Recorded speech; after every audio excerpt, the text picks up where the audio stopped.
Hello and welcome to Rajya Sabha Television. I am Vishal Dahiya, and this week in Security Scan we'll talk about the Air Defence Command.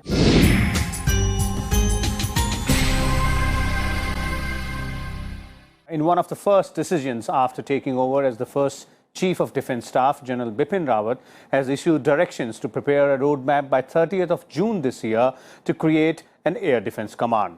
As of now, the Air Defence Command is distributed between all three forces, with each service having their individual air defence setup. Indian Army, Navy and Air Force have 17 commands amongst themselves, in addition to two tri-services commands, that's the Strategic Forces Command and the Andaman and Nicobar Command. So to understand more about the Air Defence Command and how will it fructify and what benefits will it bring in, we have with us a distinguished panel of guests today in the studio. Let me first introduce the guest to you, beginning with expert today. We also have with us retired Lieutenant General Dr. V.K. Saxena, distinguished fellow from VIF. And we are joined by Mr. Manu Pabbi, the senior editor of Economic Times.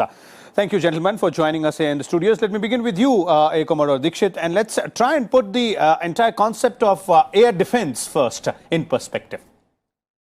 At the outset, let me say I'm intrigued and baffled to some extent as to why was it necessary to start the process of theaterization with the Air Defense Command. Do we have a notion as to what kind of theaters will come and what kind of themes? Okay. It could be either geographical or it could be like what you do, as a group activity. Things are not very clear, and in the midst of it, one hears about the Air Defense Command. I started scratching my head to say, what's wrong with the current pressure of working? You described some of it. But let me take a very positive attitude. Air Defense Command, ingredients of an air defense process together, that will be helpful. And when I say that, I mean all the surface-to-air weapon system gathering at any incursion into India are being neutralized by a laid-down policy and effective control. To illustrate, if there are Eagle missiles being used in army formations, so when they fire, is there a method to control when they do that? Or are we aware of it? That is one point. Okay. Is the objective to bring the S-400 also into the ambit so that we have a better managed system? How are we going to get into drone controls? Is civil aviation be brought into under control? The maximum aviation activity in the country takes place by civil aviation. The Indian Air Force is a small rung managing the airspace. Till now, the responsibility of defense of the country's Air Force. Now, what happens to the Space Command looming in the future? I believe it was said that it's going to be an Aerospace Command currently functioning under a two-star person. So what are the notions of future? And why have we suddenly gone into doing the Air Defense Command? Some more needs to be understood. Okay, so a bit more of clarity out there, and a more focus on integration. That's what Air Commodore Dixit is saying, if it has to be successful with the objectives. Let me bring in General Saxena here. General Saxena, let's begin with the points raised by Air Commodore Dixit. One, why straight away go in for the Air Defense Command at first go? And two, how to ensure that the main objective, which is to bring in better integration between all three forces, can be achieved by having one Air Defense Command? Starting with the Air Defense Command, which has deserved the first priority of the newly appointed CDS, in which, as you just now 30th June, I believe we have to understand it very clearly. Now, Air Defense Command per se is meant to integrate, cumulate the air defense resources of the three verticals of the Army, Navy and the Air Force. But at the same time, the uniqueness of each service and its specific core competency in executing air defense in its typical battle space is to be retained as a vertical. Now, let me explain this further. Why air defenses exist in the country? Air defenses, whether it is land, sea or air, exist in the country to negate or counter the enemy's air threat. What is air threat? The potential of the adversary to cause damage and destruction on our vulnerabilities through the medium of air threat vehicles and munitions, be it on land, sea and air, in furtherance of its war effort. This is the basic. Now, if that be the basic, when enemy is prosecuting this air threat, from his air threat vehicle, he does not see the service boundaries. Army, Navy, Air Force, land, sea and air. He causes damage and destruction across board. Now, if that damage and destruction is caused by the adversary across board, very thoughtfully, every service has got its own typical air defense weapons which are particularly suited to its own battle space. Take the case of the Army. Now, Army, take the case of tactical battle area where Army is responsible to protect its mechanized forces, field force and so on. It has got weapons suitable to protect this like Tankushka, like Strela, like Osa, etc. Now, talk of Navy. Navy has got platforms in land, sea and air. Go and visit any ship, you'll find tremendous amount of air defense. Talk of the Air Force. They got every sort of missiles, aircrafts and everything. Now, what is all this all about? All this is the uniqueness of each service. But at the same time, as you just now mentioned, let me just put it that it is very unambiguous in the Union War Book that the responsibility of the air defense of the national airspace is that of the Indian Air Force. But the execution of this air defense function in the core competency of each service is dependent on the type of threat they are facing. Like suppose in the air defense, in the tactical battle area, IBGs are now proceeding ahead across the battle force. Now, they require their integral weapons to take on the opportunity targets because integral to them. So, it is like the Trishul of Lord Shiva. What is Trishul of Lord Shiva has got 3 arms. Each arm has got a capability to kill anybody. Individual kill capability. But all 3 arms are welded or cast in one weapon with a cumulative kill capability. So Air Defense Command is to be understood very peculiarly that it has got connotations on command and control of air defense, on other things. But at the same time, 2 things have to be ensured. What are those 2 things? The uniqueness of each service.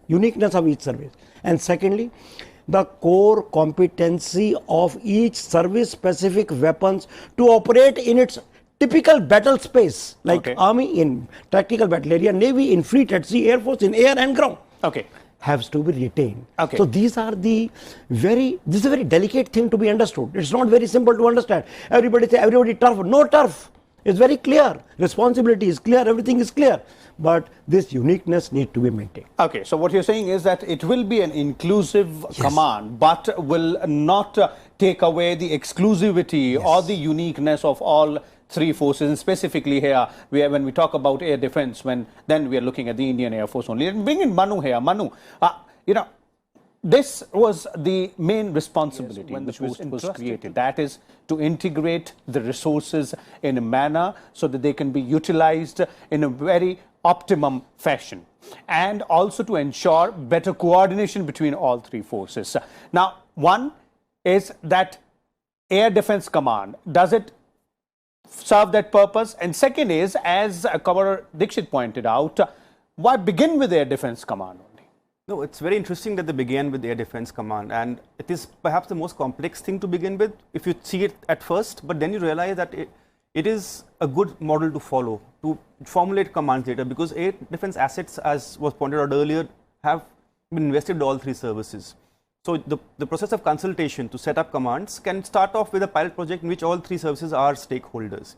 And as you said, optimization of resources. I think the CDS's function is not just that. His function is optimization of resources allocation, also procurement. Thirdly, better command and control, faster response. So air defense, unfortunately till now, while for example Air Force and Army, they operate in similar environments in the same geographic area, but their air defense systems and weapons can be different. And that has created a lot of problems. For example, if the Army is looking for a close-in weapon systems to defend its airfield, it will start a different procurement process. The Air Force will start a different one. But why not get all of them together on the same platform? And that's where we were lacking. So we have in our system Russian systems, we have indigenous air defense systems, we have Israeli systems, and each service had its own philosophy. So that leads at several points at redundancies, at excess spending, which is not required. So I think if the CDS takes this as a challenge, firstly, can save money by ensuring that services have the same weapon systems, which can have better scale value. Secondly, you can have better coordination, faster response. You also bring the best of each service when you do such a thing. For example, the best technology available right now for command and controls with the Air Force. They have the ISCCS. It's the backbone of their command and control system. It's a software basically which gives the Air Force eyes and ears on everything which is happening. The Army lacks this thing. So if this central command is made, you can have the best of what each service brings. For example, the Army can bring that they have really good forward observers who can track, who's coming in. The Air Force can bring their technology. The Navy can bring something else, maybe satellite capabilities. Okay. So this gives a unique opportunity to get the best of all three together and move ahead. Okay. One more interesting aspect here, and added one here, is since General Saxena used a particular term here, the turf war aspect. Can this also serve at that purpose of bringing an end to that turf war between all three forces? And we can't wish away this particular term. We've seen it always, although there will be a denial from the forces. There have been cases. No, I see. Turf war arises because you are used to a certain thing, right? So, for example, the Air Force is used to operating, say, fighter jets. And if somebody tries to take it away, they will have a problem with it. So, there will be elements of turf war. There's no doubt about that, because each service, they have been trained, they have trained manpower, they have philosophies over generations which they hone in. And when they see that an attempt to take that away, for example, I would be very surprised if the Air Force is not, made in charge of this Air Defense Command, because the whole training of an Air Force officer for 30, 40 years goes towards that. So yes, the possibility of turf wars remain, but I think that if we are looking at Air Defense Command only as one part then, but if you're looking at the larger thing that is in mind, and I think General Rawat's point is to have theatre commands and other commands in the next 3 years, then this will this will be negated by some other thing. So you will have a balance perhaps at the end of the 3 years that we are looking at. Okay, so it might look incomplete as of now because we're just beginning with this and the proposal is yet to be prepared. It's just an idea which is there. But come on,